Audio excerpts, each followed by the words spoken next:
اللہ کسی کو ظاہری آنکھ سے نظر نہیں آتا، مگر باطنی آنکھ اسے دیکھ سکتی ہے۔ ہم اسے اپنے بہت قریب محسوس کر سکتے ہیں، کیونکہ وہ خود کہتا ہے کہ میں تمہاری شہرک سے بھی زیادہ قریب ہوں۔ سو اسے محسوس کیجیے۔ جب اس سے باتیں کرنے کا دل چاہے، اسے مخاطب کیجیے۔ اس کے اپنے ہی تجویز کردہ ناموں سے اسے پکاریے، اسے صدا دیجیے۔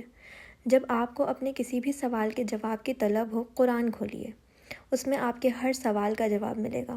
اپنا رشتہ بنسبت انسانوں کے اللہ سے زیادہ مضبوط کیجیے۔ ایسا کرنے سے آپ کا رشتہ اس دنیا اور دنیاوی چیزوں سے اتنا ہی جڑے گا جتنا جوڑنے کا اللہ نے حکم دیا ہے۔ سو خدارا اللہ کی قربت کو محسوس کیجیے اور یاد رکھیے، اللہ کی قربت صرف عبادات سے نہیں بلکہ دل کی کیفیت سے حاصل ہوتی ہے۔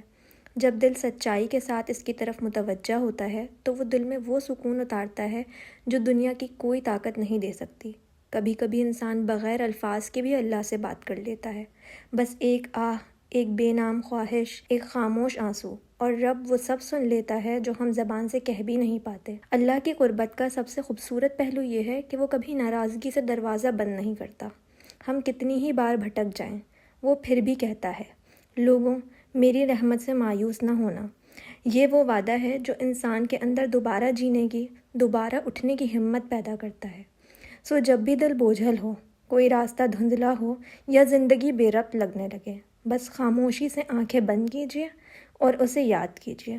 اس لمحے آپ محسوس کریں گے کہ جیسے کوئی نادیدہ طاقت آپ کے دل پر ہاتھ رکھ کر کہہ رہی ہو، میں ہوں تمہارے قریب، تمہارے ساتھ، تمہارا محافظ۔